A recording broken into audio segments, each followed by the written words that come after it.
रूडी जी से, जब आपने खुद करोड़ों का पैसे का लागत से शुरू हो गया प्रशिक्षण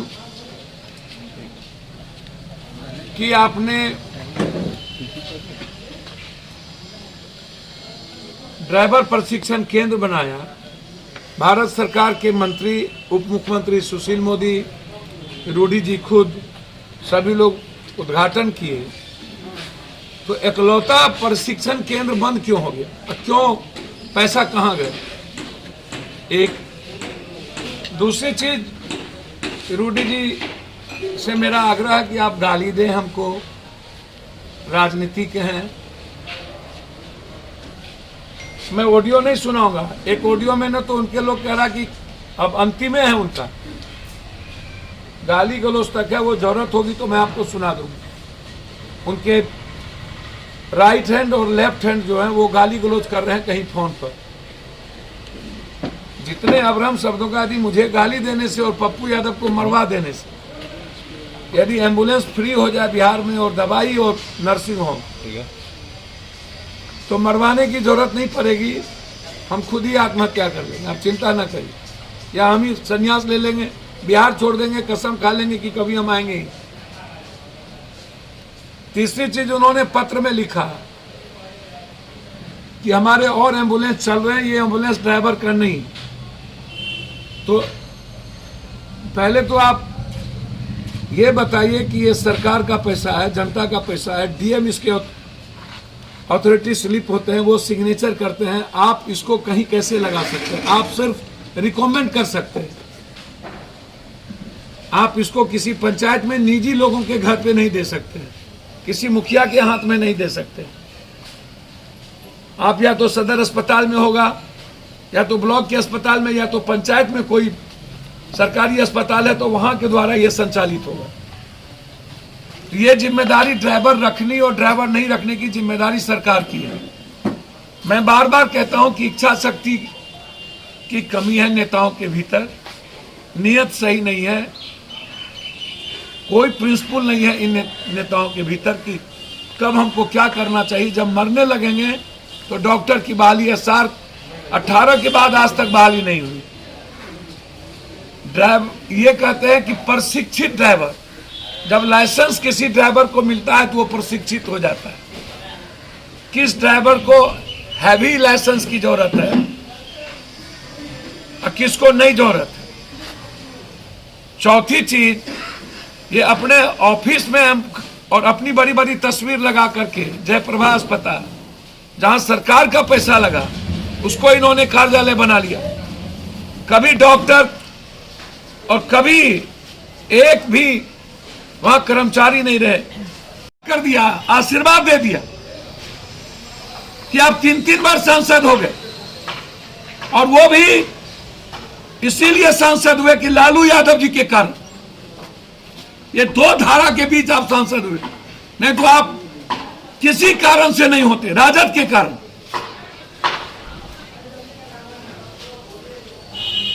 आप ज्ञान सिखाने लगे। एक दिन पहले आपने चिट्ठी लिख दी 6 तारीख को, हम गए 7 को 6 का चिट्ठी। ये डीएम पर भी इंक्वायरी होना चाहिए कि ये चिट्ठी कब गई। 1 साल 1.25 साल से लगी हुई एम्बुलेंस, तब चिट्ठी नहीं। ट्वीट खेलने वाला ये लाल बबुआ लोग, ये बिना स्नो पाउडर वाले नेता, इश्क और मुश्क में भर दिन रहने वाला, आंख में चोली खेलने वाले रूडी जी, पूरी दुनिया को पता है आपके बारे में क्या क्या रंग रंगेलियां मनाते हैं आप लोग, और कहां कहां मनाते हैं। और कितना आरोप लगा वो भाजपा को पता है। सूप बाजे तो बाजे, चलनियों बाजे, शीशे के घर में रह करके पत्थर फेंकते हैं। एफआईआर लॉन्च होना चाहिए कि सरकारी पैसे का दुरुपयोग हुआ, सरकारी पैसे का एम्बुलेंस निजी घर में क्यों, सरकारी पैसे का एम्बुलेंस का पैसा कहां गया। और जिस सरकार को, बीजेपी की सरकार है, जिस सरकार को ड्राइवर देने की और एम्बुलेंस के बगैर पूरा बिहार में लोग मर रहे हैं। पूर्णिया से सिल्लीगुड़ी 24,000, पटना 30,000, दरभंगा से पटना 16,000। क्यों खोले आप ये? क्यों खोले? ट्रेनिंग कॉलेज खोलने की जरूरत क्या थी? और सरकार कहां सोई हुई थी? इससे पता चलता है कि सरकार बिहार को मारने में, बिहार की जनता को मारने में कोई कसर बाकी नहीं रखा। पटना में 1 किलोमीटर का एम्बुलेंस 12 किलोमीटर, 12,000, और इंटर क्रिमिनल एम्बुलेंस चलाता है माफिया, गोली बारूद होती है। क्यों 18 रुपया? सरकार से मैं मांग करता हूं, कोरोना पेशेंट को एम्बुलेंस फ्री किया जाए, कंप्लीट फ्री किया जाए।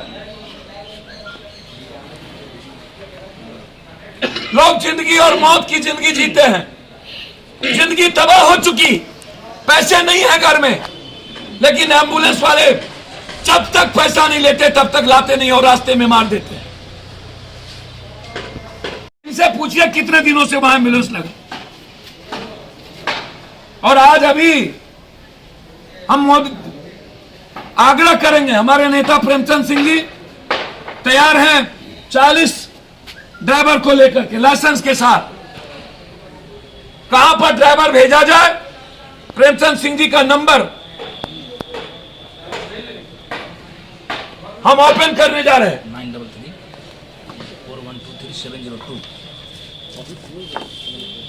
933-412-3702 933-412-3702। जहां भी सरकार का एम्बुलेंस ड्राइवर के बगैर खड़ा है, आप प्रेमचंद सिंह जी को टेलीफोन करें, ड्राइवर मुहैया ही करें। हमारे ड्राइवर सारे तैयार हैं।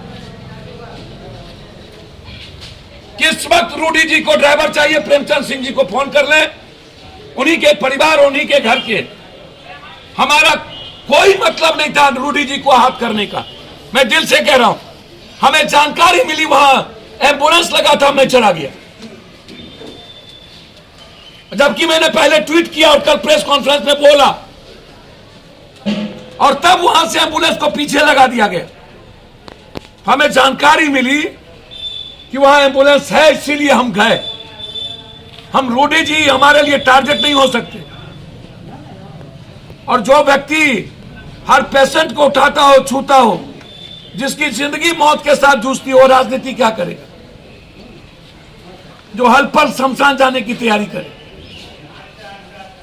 और अब तो उनके लोग धमकी दे रहे हैं कि उल्टा गिनती शुरू हो गया पप्पू यादव का। जब वो जरूरत होगी तो वो ऑडियो मैं दूंगा आप लोगों को। आज मैं सिर्फ इतना कहूंगा कि इंक्वायरी, पैसे का गमन, सिविल सर्जन पर केस,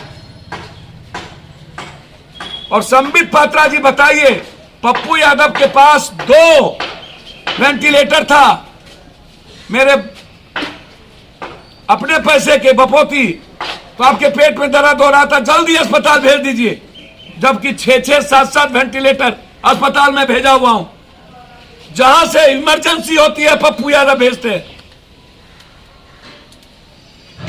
और क्लियर है, मेरा फादर हो या कोई, मोदी जी हो या नीतीश जी, जब सिस्टम के द्वारा इंसानियत और आम आदमी को मारा जाएगा तो पप्पू यादव मरने की तैयारी करेगा। हमें मरने से कोई डर नहीं, इसका जवाब दे दें। नीतीश जी से आग्रह करेंगे इसकी पूरी इंक्वायरी हो। एमपी लैड्स का गाड़ी घर में कैसे, प्राइवेट जगहों पर कैसे, और ये सारे ड्राइवर तैयार, लाइसेंस ड्राइवर है, अविलंब इसकी सरकारी नौकरी लगे। सरकार जहां कहेगी सरकारी नौकरी के लिए हमारे ड्राइवर जाने को तैयार। और कुछ पूछना हो तो अधीक्षक। उन्होंने एक लेटर जारी किया, उन्होंने कहा कि हम एक दिन पहले जो है वो, उन्होंने सब कुछ लिख दिया है कि मेरे पास कुछ नहीं है, ना आउटसोर्सिंग है ना कुछ है, इसलिए मैं नौकरी में नहीं रह सकता। यह बात बेतिया के भी कहे, तो अब जब एक भी पदाधिकारी रहने को तैयार नहीं है इनके यहाँ,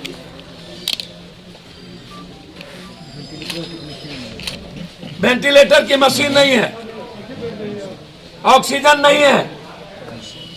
कल हम गए थे स्वास्थ्य मंत्री जी के क्वारंटाइन सिवान, सर वहां कोई नहीं था, वहां एक भी आईसीयू रूम नहीं, एक भी वेंटिलेटर नहीं, ऑक्सीजन में पाइप नहीं, और ना तो आश्चर्य होगा कोई दवाई रेमडेसिविर 40 तो प्राइवेट को 200 और वहां 100 पेशेंट थे 40 तो,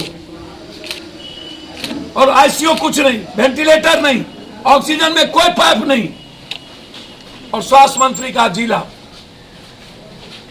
बारे बार। मैं स्वास्थ्य मंत्री मेरे भाई है, मैं इस्तीफा नहीं मांगूंगा, लेकिन उनसे आग्रह करेंगे। पूरा देश 1 लाख से ऊपर ट्वीट पर उनको इस्तीफा मांगा जा रहा है। तो भाई को तय करना है कि जनता आपसे क्या चाहती है और आपको क्या करना है। लेकिन मैं रूडी जी से आग्रह करूंगा कि हम भाई हैं, धमकी ना दीजिए।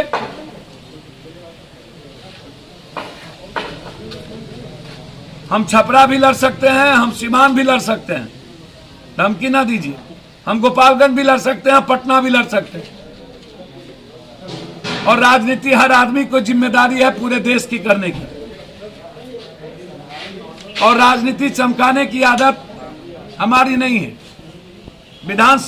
लोकसभा में हारे तब भी बाढ़, तब भी कोरोना, और विधानसभा में हमारी पार्टी परफॉर्मेंस नहीं की, सब हार गई, तब भी पप्पू यादव विपक्ष और सत्ता पक्ष। तो आप जिम्मेदारी निभा लीजिए, पप्पू यादव जाके घर में बैठ जाए। लेकिन यदि आप जनता को मारते रहिएगा रावण कंस बन के, जल्लाद बन के, तो पप्पू यादव आपको जगाता रहेगा, सरकार की नींद खोलती रहेगी। आप लोग धृतराष्ट्र के तरफ अंधभक्ति मत करिए। और हमें दुनिया में ना ऊपर से नीचे कभी डर नहीं लगता, हर मिनट टू मिनट मरने की तैयारी पप्पू यादव करता है। कई राज्यों में